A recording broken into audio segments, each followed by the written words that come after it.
Rappel sciences et technologies de l'environnement. Cours théorique qui se retrouve sur le site de patiosciences.com. L'onglet Rappel.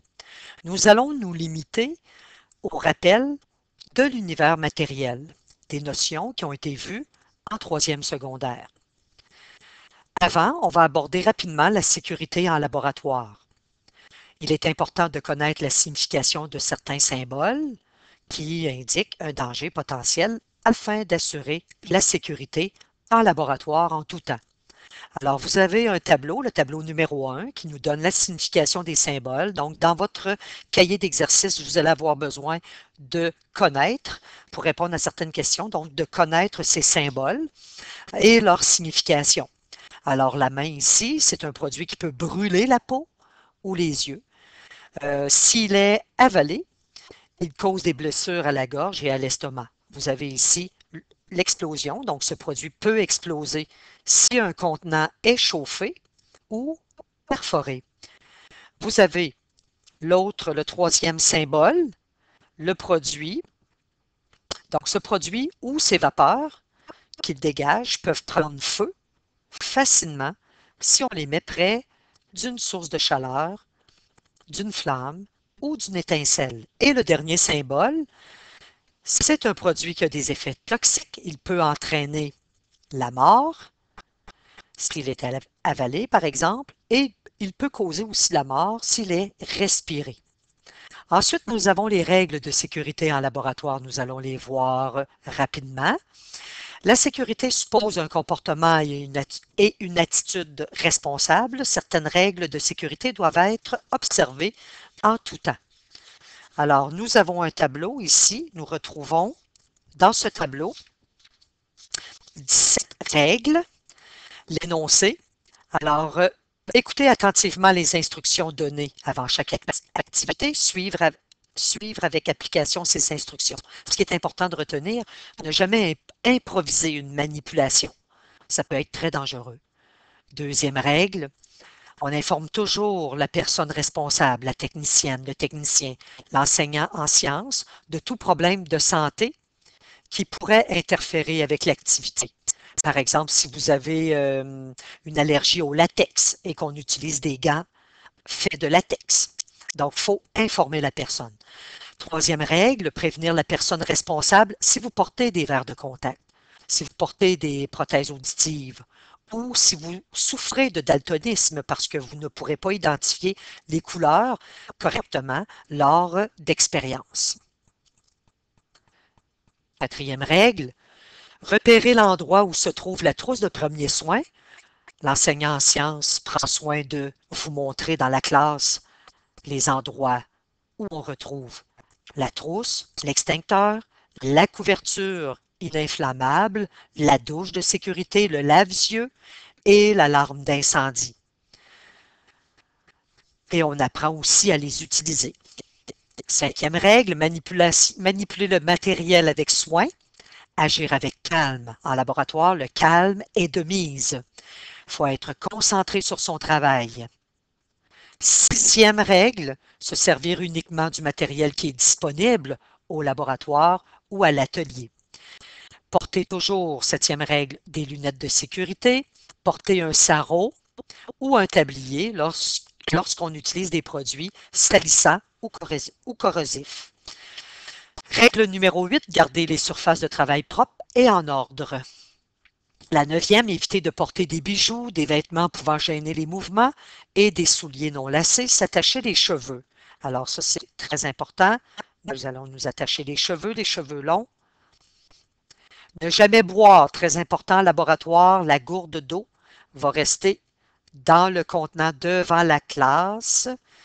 Donc, jamais boire, jamais manger. La nourriture, c'est à l'extérieur du laboratoire, pardon. Avertir immédiatement la personne responsable de tout incident, même s'il semble banal. Cet incident peut être une blessure, le déversement d'un produit ou le bris du matériel. Ensuite, suivre les recommandations concernant l'utilisation des produits dangereux. Normalement, on vous donne des directives avant de commencer un laboratoire. Avant de commencer une expérimentation, s'assurer de bien connaître le protocole, la marche à suivre et de comprendre les aspects manipulation, disposition des déchets, symboles de sécurité, etc. Obtenir l'approbation de la personne responsable avant de commencer les manipulations. On attend toujours, on donne des directives, des règles de sécurité propres à une expérience, donc on attend avant de commencer la manipulation. Obtenir aussi son approbation si vous avez modifié une partie du protocole approuvé. Règle numéro 15, toujours surveiller une expérience en cours. Alors, il ne faut pas abandonner notre expérience, il faut toujours avoir les yeux sur notre expérience, toujours la surveiller, très important. Ne pas toucher ni goûter à une substance. Et on n'utilise pas non plus le matériel de laboratoire pour manger. Ne respirez aucune substance directement. Donc, on va vous montrer la méthode avec la main. Donc, on envoie la vapeur tranquillement vers son nez. Tenir le contenant légèrement éloigné de son nez et envoyer les vapeurs vers les narines. Ensuite, la dernière règle, se laver toujours les mains après une expérience, c'est important. Alors, on a vu rapidement ce tableau-là. Ensuite, vous avez le matériel de laboratoire. Bien entendu, lors d'une expérience, si il y a du matériel qui n'a jamais été utilisé, nous allons vous donner le nom de ce matériel. Alors, prenez connaissance du matériel de base, en fait.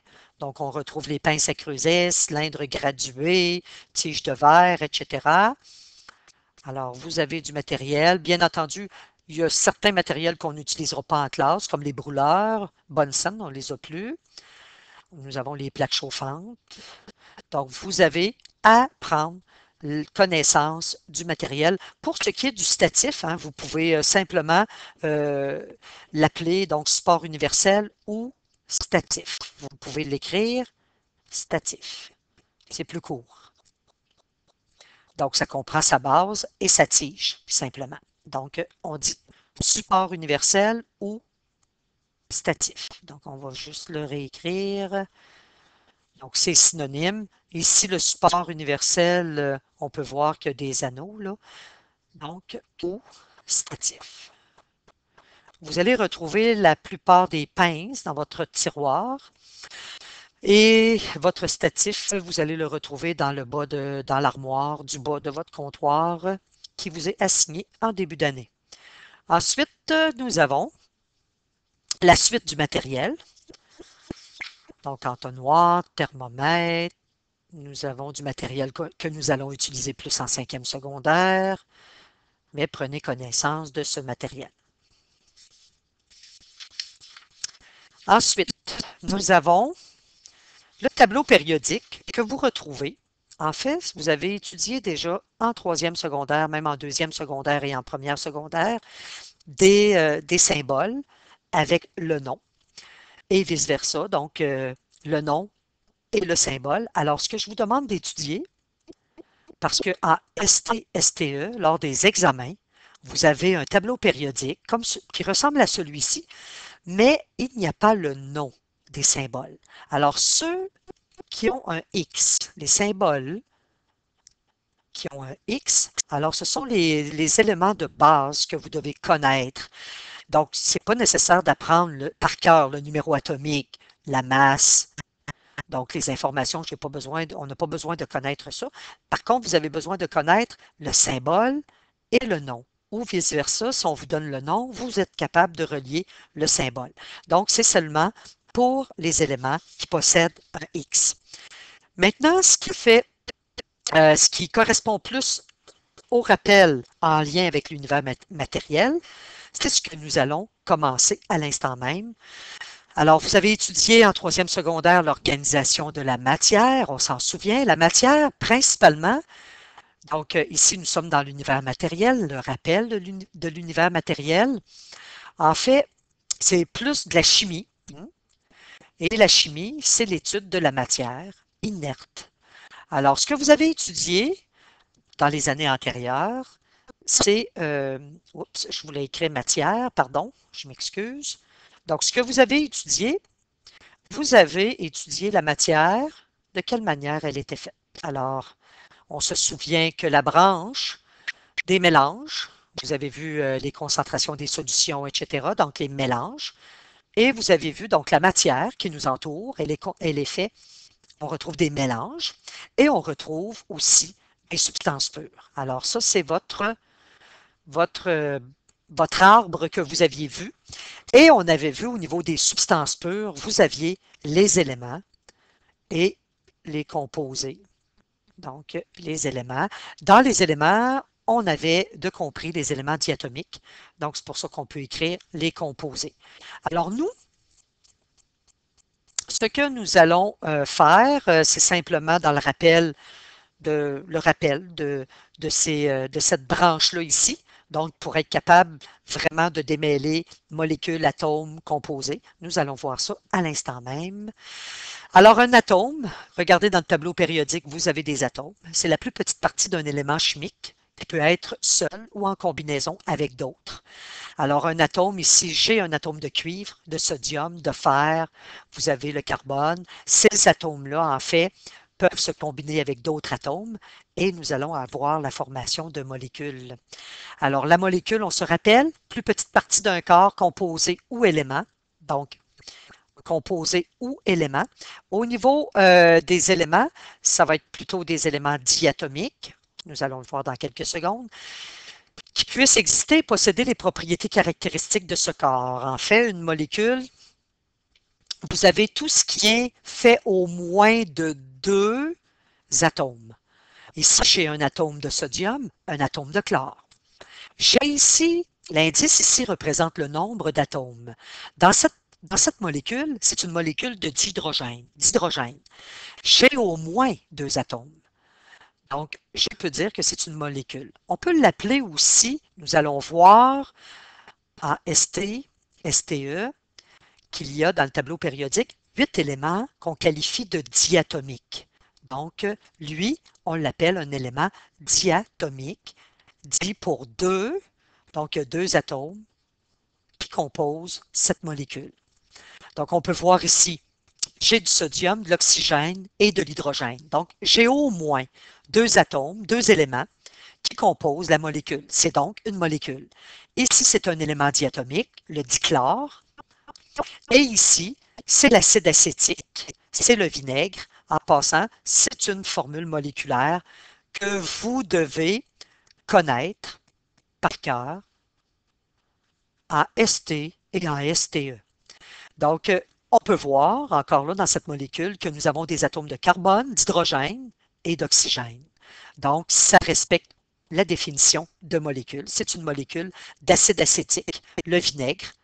Donc, c'est de l'acide acétique.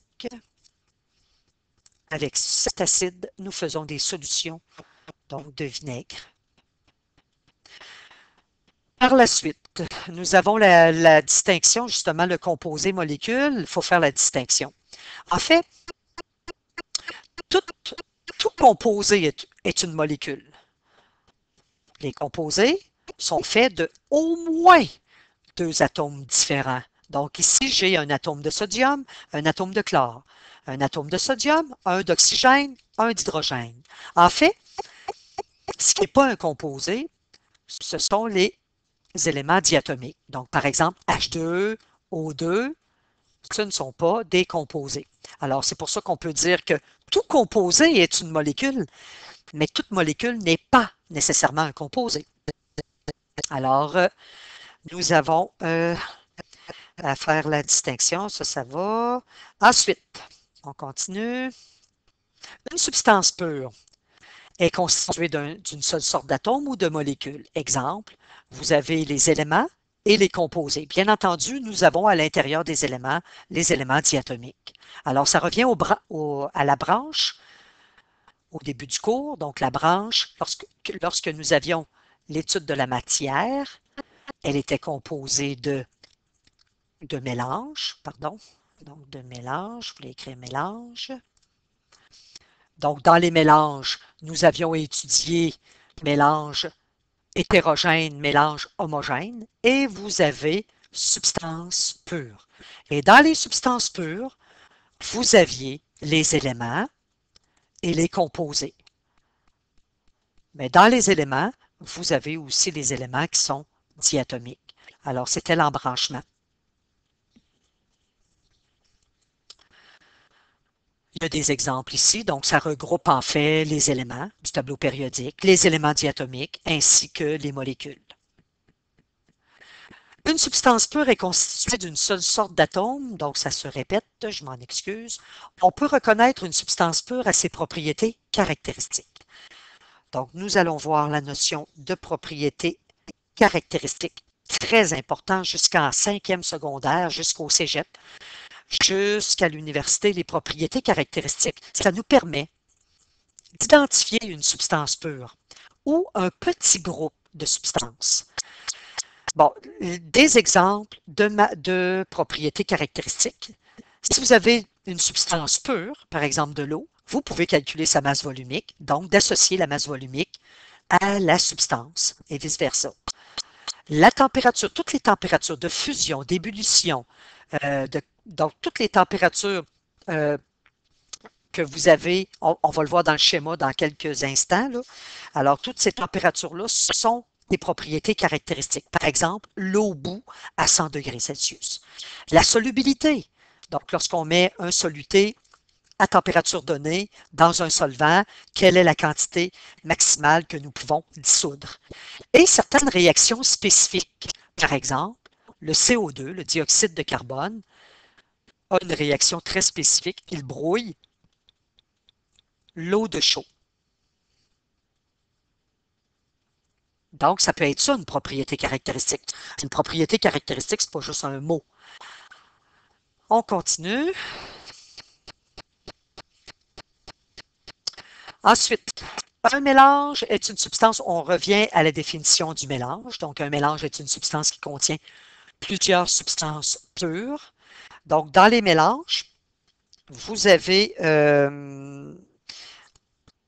en fait, un mélange, c'est qu'on ne peut pas trouver une formule moléculaire pour représenter un mélange. On ne peut pas, par exemple, si on parle d'eau salée, l'eau salée n'a pas une formule moléculaire. Par contre, on peut écrire le sel plus de l'eau. Mais par contre, on ne peut pas combiner NaCl H2O. Donc, un mélange, on ne peut pas parler de trouver une formule moléculaire. Alors, par exemple, un mélange qui est homogène, l'air. Donc, souvent, l'air, on va penser que c'est une substance pure. Eh bien non, il n'y a pas de formule moléculaire pour représenter l'air. C'est un mélange qui contient de l'azote, qui contient de l'oxygène, etc. Le mélange homogène, lorsque vous avez de l'eau salée, par exemple, donc ça c'est un rappel, l'air est un mélange homogène. Alors, c'est composé d'au moins deux substances pures, je vous l'ai représenté tantôt, donc on peut parler par exemple de NaCl, qui est un composé, qui est une molécule de sel, plus le composé d'eau. Donc, en fait, on a au moins deux substances pures. Ça pourrait être aussi un composé avec un élément, mais on ne peut pas écrire une formule moléculaire pour un mélange. Et vous aviez le mélange hétérogène qui nous permettait de voir les phases, les différentes phases, lorsque vous allez superposer, par exemple, dans un contenant du sable, de l'eau, etc., de l'huile. Donc, vous allez voir vraiment les couches se superposer. Ensuite, une propriété. Une propriété, on a vu ça en troisième secondaire, c'est un caractère particulier d'une substance. Exemple, la couleur, la masse volumique, on pourrait avoir la forme, la température d'ébullition, etc. Donc, propriété, c'est un terme général qui comprend, en fait, les propriétés caractéristiques et non caractéristiques. Celles qui nous intéressent, ce sont les propriétés caractéristiques. Pardon. Pourquoi?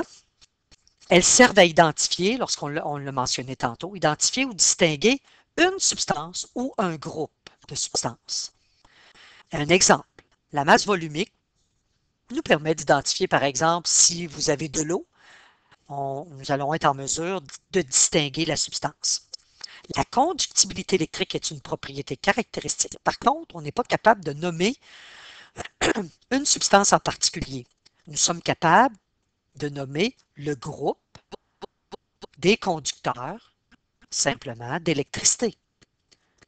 Même chose pour le test du papier de tournesol.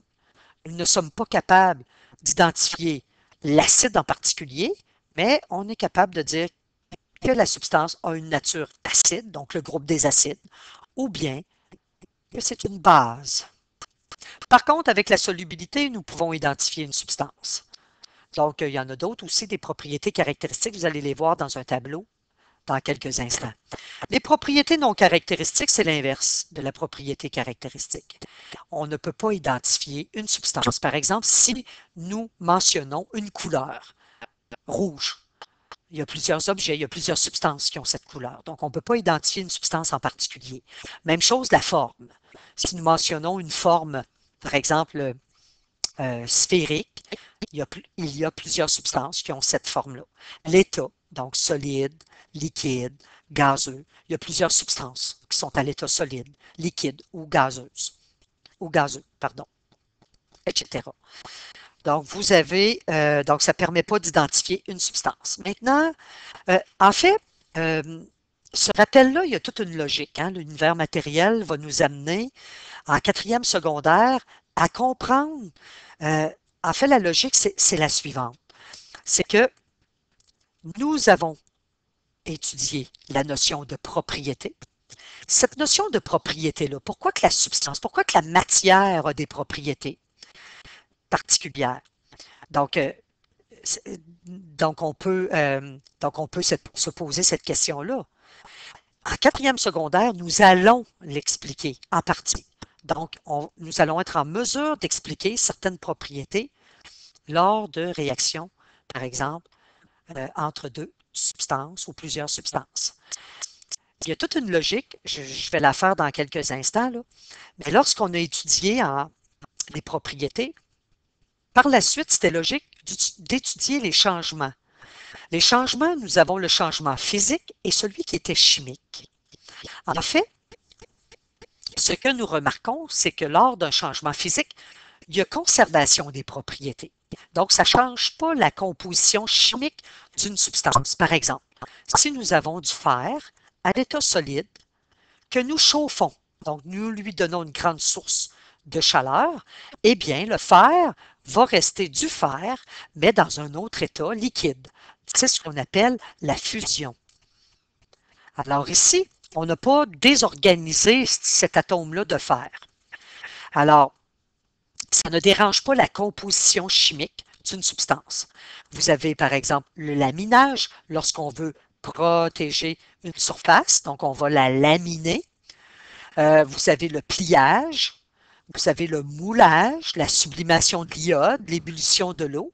Alors, ce sont des exemples de phénomènes physiques simplement. Ce qu'il faut retenir, c'est que les propriétés ne sont pas modifiées. Donc, c'est ça le lien entre les changements et les propriétés. Et nous, en quatrième secondaire, nous allons approfondir le modèle de l'atome, les notions du modèle de l'atome, pas les notions, pardon, mais l'étude du modèle de l'atome pour comprendre les changements, plus particulièrement les changements qui sont chimiques. On va les voir dans quelques instants. On se souvient des transformations physiques, très important. C'était juste des changements d'état, solide, liquide, gazeux ou gazeux, liquide, solide. Donc, on retient les noms qu'on retrouvait ici. Alors, pour ce qui est du changement du liquide à l'état gazeux, nous avions en fait la vaporisation. La vaporisation, il y en a deux. Hein? Il y a l'évaporation, qui est une vaporisation qui est lente. Donc, l'évaporation, qui est simplement une vaporisation qui est lente. Et vous avez par la suite l'ébullition. Donc, c'est ce que vous retrouvez, qui est une vaporisation qui est rapide. Donc, qui est assez rapide. Alors, l'ébullition. Donc, si vous voyez ces mots-là aussi, c'est juste simplement des phénomènes qui sont physiques. Ce n'est pas chimique. Donc, ça ne change pas les propriétés de la substance. Alors, on apprend les mots par cœur, bien entendu. Ce qui est un petit peu plus abstrait, la phase solide à la phase gazeuse, pensez à la boulamite, pensez aussi au sambon en gel. On voit, hein, avec les jours, on voit le gel diminuer en volume. Donc, et l'odeur qui se répand dans la pièce. Alors, c'est de la sublimation. Nous allons le revoir, le tube de l'iode qui contient de l'iode. Donc, lorsqu'on le chauffe, on voit que sa vapeur, elle est mauve. Et lorsqu'on le refroidit, on voit l'iode qui revient à l'état solide. Donc, vous avez la phase solide à la phase liquide, on a vu la fusion du fer tantôt, donc du fer solide qui devient du fer liquide. La solidification, eh bien, c'est l'inverse. Lorsqu'on refroidit, par exemple, du fer. Alors, je pense que c'est relativement simple. La condensation de la phase gazeuse à la phase liquide, lorsque vous voyez de la buée se former, par exemple, là, sur un miroir, dans une salle de bain, sur une fenêtre. Donc, ce qu'il faut retenir, c'est que ce sont des transformations qui sont physiques. Elles ne changent pas les propriétés de la substance. Les changements chimiques. En fait, c'est ce que nous allons étudier en STE. Nous allons étudier les réactions chimiques. Nous allons pouvoir expliquer pourquoi il y a des changements chimiques lors de certaines réactions. Et donc, par le fait même, pourquoi les propriétés caractéristiques sont modifiées. Alors, lors d'un changement chimique, on ne retrouve plus ce que nous avions avant. Donc, les propriétés sont changées, sont modifiées. Exemple, vous avez peut-être des réservoirs de propane pour le barbecue à la maison. Alors, le propane, c'est simplement si on prend par exemple sa combustion, le propane, sa formule moléculaire, c'est le C3H8. On va voir que c'est un hydrocarbure. Lorsque il brûle, on a besoin d'oxygène. Alors, regardez ce que ça fait. On le voit du côté des produits. Nous avons toujours, lorsqu'un hydrocarbure brûle, la formation de CO2 et de l'eau. Alors, perte complète des propriétés, parce que nous avions un hydrocarbure qui pouvait nous fournir de l'énergie et on se retrouve par la suite avec de l'eau et du CO2. Donc, vous avez une réaction qui est chimique. Une réaction qui est physique, eh bien, on va retrouver, hein, comme je l'ai montré tantôt, la même chose de l'autre côté, mais dans un état qui est différent. Donc, ça, ici, ce n'est pas un phénomène qui est chimique. Alors, toute combustion, tout ce qui brûle, tout ce qui change de couleur, tout ce qui ternit, l'oxydation du fer, du cuivre qui va s'oxyder, qui va former du verre de gris, donc qui va devenir un vert turquoise. Vous avez aussi la fermentation, tout ce qui pourrit, tout ce qui rancit. Donc, si vous laissez, par exemple, une pomme à la température de la pièce pendant des semaines, il va y avoir de la fermentation et elle va pourrir. Le phénomène de photosynthèse aussi, qui est un changement chimique, il y en a d'autres aussi. Donc, vous avez ces phénomènes-là qui représentent, pas des phénomènes, mais des exemples de changements qui sont chimiques. Ce qui est important, pour reconnaître un changement chimique, il y a des indices. Alors, on peut avoir la formation d'un gaz. Donc, le sens de l'observation, il faut qu'il soit développé à ce moment-là. Parce que faut faire attention aux bulles d'air qui peuvent sortir de notre mélange, de notre système qui est en réaction. Donc, vous allez avoir, on peut parler lors de la formation d'un gaz de l'effervescence. Donc, on va voir des petites bulles se former toujours. La formation d'un précipité, c'est un solide lorsqu'on mélange, par exemple, des solutions et qu'on voit apparaître un précipité. Alors, nous avons un autre indice de changement chimique. Les propriétés sont perdues. Un changement de couleur et la production d'énergie. Donc, la couleur, ce n'est pas la teinte, c'est vraiment la couleur qui va complètement changer. Et la production d'énergie, on parle d'énergie thermique, donc chaleur, lumineuse, lumière, on peut voir un flash, par exemple, qui apparaît. Donc, ce sont les indices d'un changement de changements qui sont chimiques. Des tableaux très utiles Ces tableaux-là vont nous suivre aussi en 5e secondaire. Le tableau 1, on retrouve 10 tests. En fait, ce n'est pas des apprendre par cœur, par cœur, mais ces tableaux-là peuvent vous aider dans la rédaction d'un rapport de laboratoire. Donc, vous avez déjà une manipulation, un exemple de manipulation qui est donné, exemple de matériel. En fait, dans ce tableau-là, ce sont des propriétés caractéristiques qu'on retrouve en particulier. Par exemple, une des propriétés caractéristiques du dihydrogène, c'est d'exploser en présence d'une flamme. Une des propriétés caractéristiques du dioxygène, c'est de rallumer un tison. Et on vous donne toute la façon de procéder pour faire le test. Ce sont des tests que vous avez déjà faits, qu'on va refaire en 4e et 5e secondaire. Le CO2, il brouille l'eau de chaud. Donc ça, c'est sûr qu'il faut avoir ça par cœur pratiquement. Il faut connaître ça par cœur parce que vous allez avoir à les utiliser souvent en laboratoire, à faire souvent ces déductions-là. En fait, en 4e et 5e secondaire, lorsque vous avez à identifier un gaz, immanquablement, ça va être soit du dihydrogène, du dioxygène ou du dioxyde de carbone. Donc, il faut connaître vraiment les tests pour les identifier. Donc, on le met en présence de l'eau de chaud. Et si ça brouille l'eau de chaud, alors vous avez présence de CO2. L'eau de chaud, lorsqu'elle brouille, c'est un petit précipité blanc qui se forme. L'identification de l'eau. Alors, une solution qui a comme solvant de l'eau, il y a un papier qui existe, qui est le papier de dichlorure de cobalt. C'est un papier qui est bleu. On le garde à l'abri de l'humidité.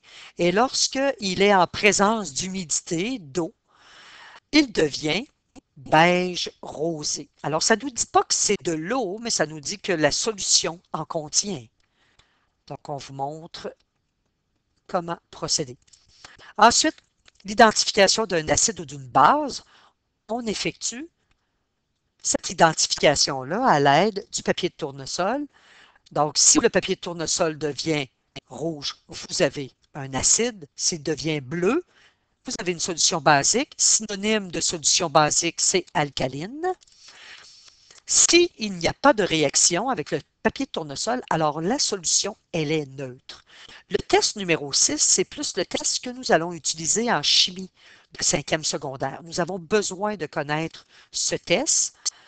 Donc, les élèves de chimie en 5e secondaire vont avoir à identifier, par exemple, présence, pardon, je me trompe, je pensais que j'étais rendu au 10e, excusez-moi. C'est le 6e test, c'est la vérification de la conductibilité électrique. Alors ça va, c'est avec un conductimètre que nous effectuons ce test. Alors, si le petit témoin lumineux allume, ça veut dire que la substance conduit le courant électrique. Alors, on achève le tableau, donc c'est pour ça que je pensais qu'on avait terminé le tableau tantôt. Le test numéro 7, la masse volumique, que ce soit pour un liquide ou un solide, il faut connaître la façon de calculer la masse volumique. La formule, on la retrouve ici. Alors, la petite lettre ρ grecque qui est associée à la masse volumique, vous avez la masse divisée par le volume. Alors, avec un vadémécum, nous allons le voir dans quelques instants, nous allons être en mesure d'identifier une substance pure si nous connaissons sa masse volumique. Le 8e test, qui est celui du magnétisme, nous allons l'effectuer avec des métaux, par exemple, lorsque nous allons étudier le tableau périodique. Alors, ce ne sont pas tous les métaux qui sont magnétiques, mais en fait, tout simplement, nous utilisons un aimant, nous l'approchons de la substance, et si il y a attraction, donc si la substance est attirée par l'aimant, nous avons une substance qui est ferromagnétique. Ensuite, nous avons l'avant-dernier test, la forme des cristaux. Vous allez avoir la chance d'observer en laboratoire, donc avec un binoculaire ou un stéréomicroscope. Nous allons observer la forme de différents sels. Donc, certains ont des formes cubiques, rhomboédriques, etc. Et le dernier test, c'est lui que je voulais mentionner tantôt. Alors, c'est le test que vous allez utiliser plus en chimie de 5e secondaire, qui nous permet d'identifier la présence d'hydrogène, donc de chlorure d'hydrogène. On le met en présence d'ammoniac et il se forme une fumée blanche. Donc, c'est un tableau, en fait, peut-être les 9 premiers tests, peut-être les lire et les relire, ça va nous servir beaucoup. Maintenant, le vadémécum, qui est en latin, qui veut dire tout simplement « viens avec moi », c'est un tableau qu'on devrait garder toujours avec nous. Et on va retrouver dans ce tableau plusieurs propriétés de certaines substances, mais aussi des propriétés caractéristiques. Les propriétés caractéristiques, par exemple, la température d'ébullition. Vous n'avez pas à apprendre ça par cœur. Température de fusion, c'est une propriété caractéristique. Température de sublimation, c'est ça que vous avez à apprendre par cœur, mais pas les valeurs. Masse volumique, c'est aussi une propriété caractéristique. Alors, tout ça, ce sont des propriétés caractéristiques. Lorsque vous allez lire sur la substance, vous allez trouver aussi des propriétés associées à cette substance. Alors, l'air, c'est un mélange homogène gazeux, n'attise pas le tison, brouille très lentement l'eau de chaud parce qu'il contient quand même une quantité de CO2, de dioxyde de carbone, ne conduit pas le courant électrique dans les conditions normales, il est très peu soluble dans l'eau. Nous avons, donc, le tableau, en fait, le vadémécum, vous allez retrouver dans un premier temps les substances à l'état gazeuse. Donc, vous avez le diazote. Donc, je le répète, là, vous n'avez pas à apprendre ces valeurs-là par cœur ici. Les masses volumiques par cœur, non. Un vadémécum, en fait, c'est un peu comme, entre guillemets, notre dictionnaire en sciences. Donc, vous effectuez un test, ça donne un résultat. Vous calculez une masse volumique, par exemple, d'un liquide ou d'un gaz, et vous voulez connaître la nature de cette substance-là, eh bien, vous vous référez non pas à un dictionnaire, mais à un vadémécum en sciences. Nous avons par la suite le chlorure d'hydrogène. Alors, ça c'est une propriété caractéristique du chlorure d'hydrogène, de former une fumée blanche en présence d'ammoniac. Le dioxyde de carbone, une des propriétés caractéristiques, c'est qu'il brouille l'eau de chaud. Par contre, le fait que c'est un gaz à l'état gazeux, ce n'est pas une propriété caractéristique parce qu'il y a plusieurs gaz, il y a plusieurs substances à l'état gazeux. L'hélium, on retient qu'une très, très faible masse volumique. C'est pour ça que d'ailleurs les ballons gonflés à l'hélium vont s'élever dans les airs parce que la masse volumique, elle est inférieure à l'air, à celle de l'air. Ensuite, vous avez le dihydrogène. On retient qu'il explose en présence d'une flamme. C'est un gaz qu'on va utiliser comme carburant pour les fusées, par exemple, pour le décollage des fusées. Le dioxygène, nous savons que c'est un gaz qui entretient la combustion, attise donc le tison. C'est une de ses propriétés caractéristiques. On voit que l'état gazeux, les masses volumiques, sont relativement faibles.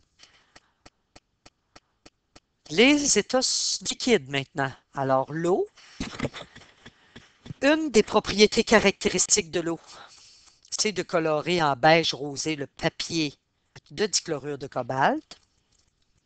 Sa masse volumique, on peut l'apprendre par cœur pour l'eau, c'est 1 gramme par millilitre.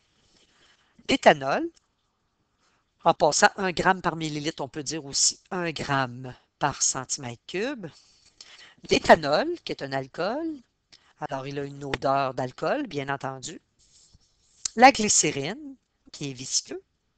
Le méthanol, qui est un autre alcool, alors qui ne conduit pas le courant électrique, donc vous avez différentes propriétés. Les acides, donc ce qui est en caractère gras, en fait, ce sont des propriétés caractéristiques. Donc les acides, ça rougit le papier de tournesol. C'est capable de neutraliser une base ou une solution alcaline. Les bases, ça bleuit le papier de tournesol et c'est capable de neutraliser un acide. Donc voilà pour l'état qui était liquide. Maintenant, l'état qui est solide. Nous avons différents métaux, différentes substances. Ce ne sont pas tous des métaux. Alors, l'aluminium, Lorsque ça rouille, il y a la formation d'un oxyde qui est de couleur blanc. Ça, c'est une propriété caractéristique reliée à l'aluminium. L'argent, donc c'est malléable, c'est ductile, ça conduit le courant électrique. Donc malléable, on se souvient qu'on peut le plier. On peut faire des feuilles d'or, d'argent, etc. Ductile, on relie ça à fil. On va revoir ces notions-là en techno et aussi dans l'univers matériel, dans l'étude du tableau périodique. Ce sont des propriétés, associées aux métaux. Il est non magnétique. Le carbone, c'est un solide qui est noir ou gris-noir. En fait, lui, il brûle dans l'air et dans le dioxygène en donnant du dioxyde de carbone. Le cuivre.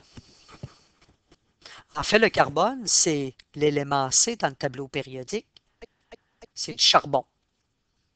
Le cuivre, lui, lorsqu'il s'oxyde, il donne un oxyde orange foncé ou noir. Il donne une flamme verte si on a des composés de cuivre, par exemple, que nous brûlons. Alors, bien entendu, c'est malléable, c'est ductile. On peut faire des fils électriques avec le cuivre. Donc, c'est ça. Ensuite, vous avez, au niveau de son oxyde, c'est plus... oui, OK, c'est bon. On pourrait dire aussi le vert de gris, là, bien souvent, lorsque le cuivre va s'oxyder, là, c'est ce qu'on va retrouver aussi comme couleur. Le fer, lorsqu'il s'oxyde, son oxyde est de couleur orange-brun ou noir. Alors, vous lirez les différentes propriétés. C'est malléable, ductile, ça conduit le courant électrique, le fer, etc. Le magnésium, ça produit, lorsqu'on le brûle, une forte lumière. On va l'utiliser, par exemple, dans les feux d'artifice. Donc, ça fait un flash. On utilisait le magnésium dans les flashs pour les appareils photo. Ça forme un oxyde blanc lorsque ça s'oxyde. Le nickel, il produit un oxyde qui est vert ou noir, ça dépend. Ensuite, vous avez l'or, qui est de couleur jaune brillant, inodore, malléable et ductile, conduit le courant électrique et la chaleur, il est non soluble dans l'eau et il est non magnétique. Alors, on a terminé le vadémécum, comme je vous mentionnais tantôt, c'est comme notre dictionnaire. Oh, il nous restait certains solides. Le plomb, alors, le plomb va nous donner en surface, en fait, il s'oxyde assez facilement. Donc, on va retrouver à sa surface une couche d'oxyde et de carbonate. Donc, mais il est quand même, lorsqu'on enlève cette surface-là, il est quand même avec un éclat métallique. Alors, il ternit rapidement. Le paradichlorobenzène, c'est pas vraiment une substance solide que nous allons voir en laboratoire. Le soufre, donc qui est de couleur jaune. Nous allons voir un échantillon lorsque nous allons étudier le tableau périodique. On se place sous la hotte lorsqu'il y a formation de soufre lors de certaines expériences. Pourquoi? Parce qu'il y a une odeur qui est suffocante. Nous avons le zinc, donc qui est quand même qui est non soluble dans l'eau, qui est non magnétique, qui est quand même un métal. Par la suite, c'est terminé. Donc, prenez connaissance des différents tableaux, relisez ces tableaux-là. Le rappel n'était pas très long, c'est plus l'univers matériel. Vous allez avoir des questions dans votre document théorique, vous pouvez y répondre. Alors, bonne étude. Si vous avez des questions, vous pouvez les poser sur le Facebook de Patiosciences.